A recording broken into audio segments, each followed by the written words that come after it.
आज बच्चों ये हम करने लगे हैं काइनेमेटिक्स की रिवीजन। काइनेमेटिक्स क्या होता है बेटा?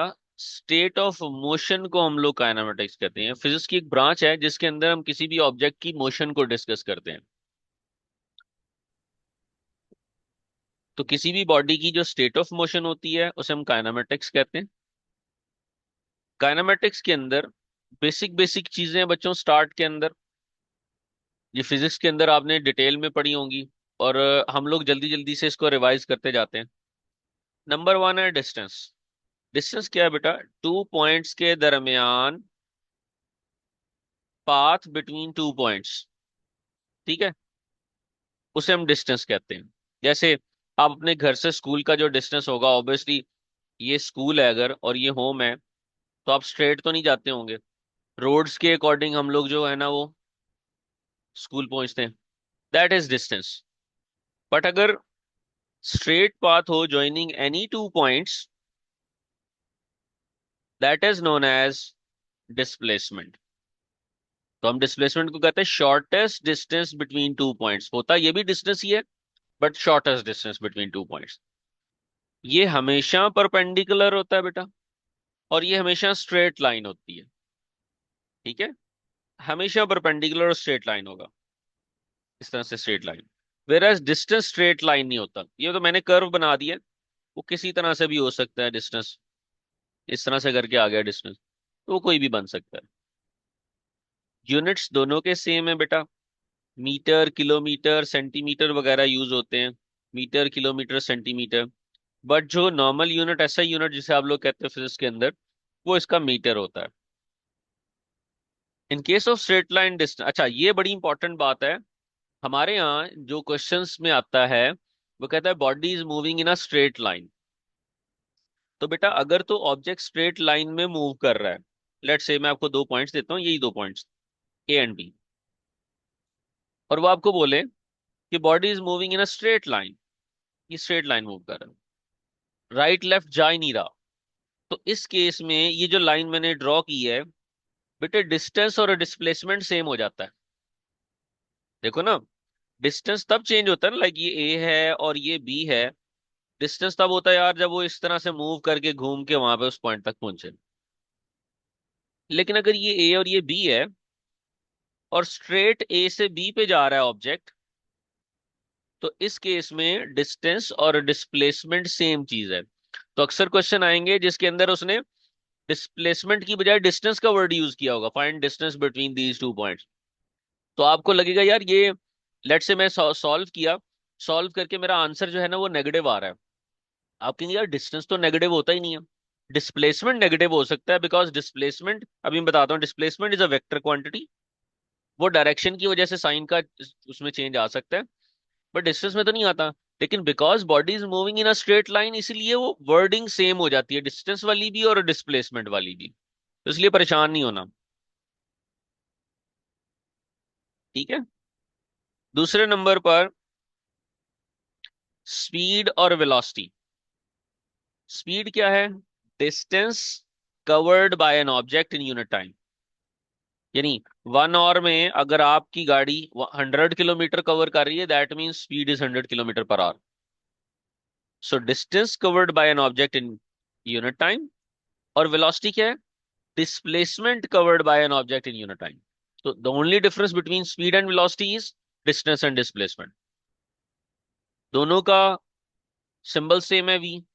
दोनों का यूनिट सेम है, मीटर पर सेकंड या किलोमीटर पर आवर। जो ऐसा यूनिट है दैट इज मीटर पर सेकंड। ठीक है बच्चों, डिस्टेंस स्केलर क्वांटिटी होता है। ठीक है, इसकी कोई डायरेक्शन नहीं होती। Displacement is a vector quantity, इसमें डायरेक्शन होती है। अब क्योंकि स्पीड जो है वो डिस्टेंस से लिंक कर रही है, तो स्पीड भी स्केलर होगी। और वेलोसिटी डिस्प्लेसमेंट से लिंक कर रही है, तो वेलोसिटी क्या होगी फिर?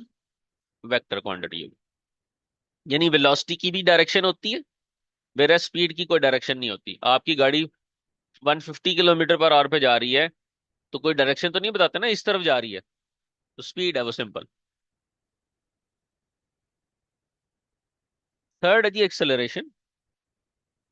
Rate of change of velocity is known as acceleration. Rate का वर्ड जहां भी आ जाए समझ लें ये विद रिस्पेक्ट टू टाइम है, और change in velocity with respect to time is called acceleration. अब चेंज इन वेलोसिटी कैसे निकालेंगे बेटा? Final velocity minus initial velocity over time. v minus u over t. बेटे v कहते हैं फाइनल वेलोसिटी को, u कहते हैं इनिशियल वेलोसिटी को, t टाइम को रिप्रेजेंट करता है और ये एक्सेलरेशन को रिप्रेजेंट करता है। इसका यूनिट क्या है? मीटर पर सेकंड स्क्वायर। एक्सेलरेशन बच्चों दो तरह का होता है, पॉजिटिव भी होता है और नेगेटिव भी होता है। Negative acceleration is also known as deceleration या रिटार्डेशन। इसको डीसेलरेशन भी कहते हैं और रिटार्डेशन भी कहते हैं। जब भी आपकी वेलोसिटी इंक्रीज हो रही हो तो समझें ये पॉजिटिव एक्सेलरेशन है। ठीक है। गाड़ी के अंदर जो वो जो पेडल होता है जिसे आप प्रेस करते हैं तो गाड़ी की स्पीड इंक्रीज होती है, उसे एक्सेलरेटर कहते हैं ना, बिकॉज वो एक्सेलरेशन प्रोड्यूस करता है। जैसे ही आप उसे प्रेस करेंगे वेलोसिटी में चेंज, स्पीड में चेंज आएगा। ठीक है। जब स्पीड चेंज होती है, वेलोसिटी चेंज होती है, तो हम लोग क्या कहते हैं? एक्सेलरेशन प्रोड्यूस होता है। इन अ स्ट्रेट लाइन मोशन की बात कर रहा हूं मैं, क्योंकि दोनों उस केस में तो सेम ही हो जाएगा ना। डिस्टेंस डिस्प्लेसमेंट सेम होगा तो स्पीड वेलोसिटी भी सेम हो जाएगी। ये देखो ना, स्पीड क्या है? Distance covered by the object. और ये, तो अगर डिस्टेंस डिस्प्लेसमेंट सेम हो गए तो समझो यहां भी डिस्प्लेसमेंट, डिस्टेंस की जगह मैं डिस्प्लेसमेंट लगा दूं, या इधर डिस्प्लेसमेंट की जगह डिस्टेंस लगा दूं, तो सेम बात होगी ना। तो अगर ये दोनों सेम हो गए मतलब स्पीड और वेलोसिटी भी सेम होगी। तो स्ट्रेट लाइन मोशन में डिस्टेंस डिस्प्लेसमेंट भी सेम, स्पीड वेलोसिटी भी सेम, यानी टर्मिनोलॉजी सेम यूज होगी दोनों के लिए। इनिशियल स्पीड थी 0, फाइनल 50 थी इन 20 सेकेंड्स। तो final minus initial over 20, 2.5 metre पर सेकंड स्क्वायर, ये एक्सेलरेशन आ गया, पॉजिटिव एक्सेलरेशन। अच्छा, डिक्रीज इन वेलोसिटी हो जाए तो बेटा नेगेटिव एक्सेलरेशन। जैसे ब्रेक प्रेस कर दी, आप 50 मीटर पर सेकंड की स्पीड में जा रहे थे, आपने ब्रेक लगाई और बॉडी या गाड़ी रेस्ट में आ गई, और ये भी सेम कब हुआ? 20 सेकेंड्स के अंदर। तो final minus initial over two, ये देखें -2.5। एक बात बड़ी इंपॉर्टेंट है यहां पर,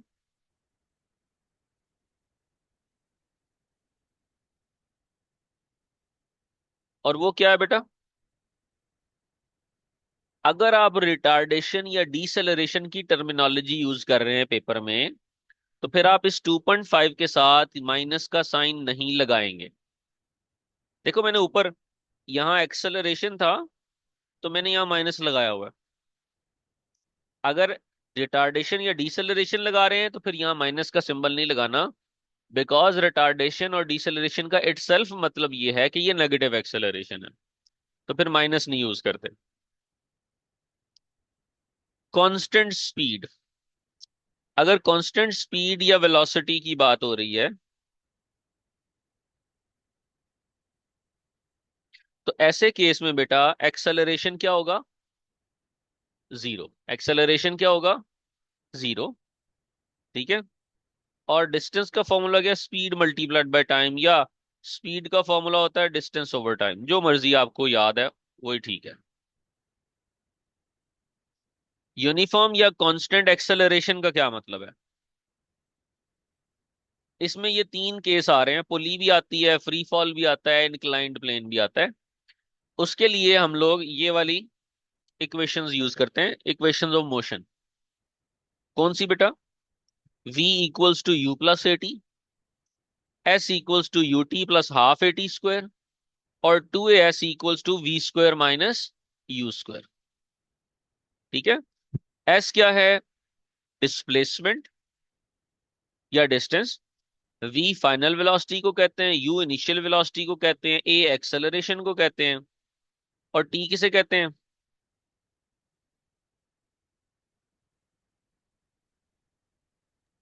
टी टाइम को कहते हैं। इसको ना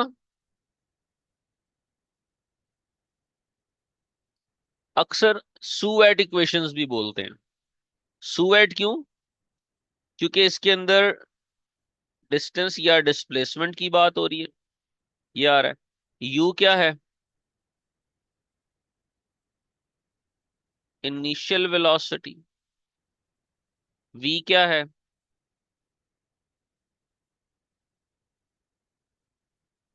फाइनल वेलोसिटी। ए क्या है?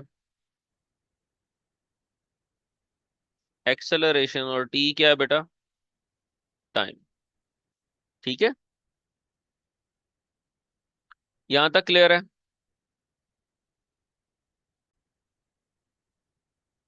अगर बेटा एक्सेलरेशन यूनिफॉर्म या कांस्टेंट नहीं है, तो उस केस के अंदर हम लोग जो है डेरिवेटिव और इंटीग्रेशन को यूज करते हैं। ठीक है, यानी अगर डिस्प्लेसमेंट गिवन दिया हुआ है,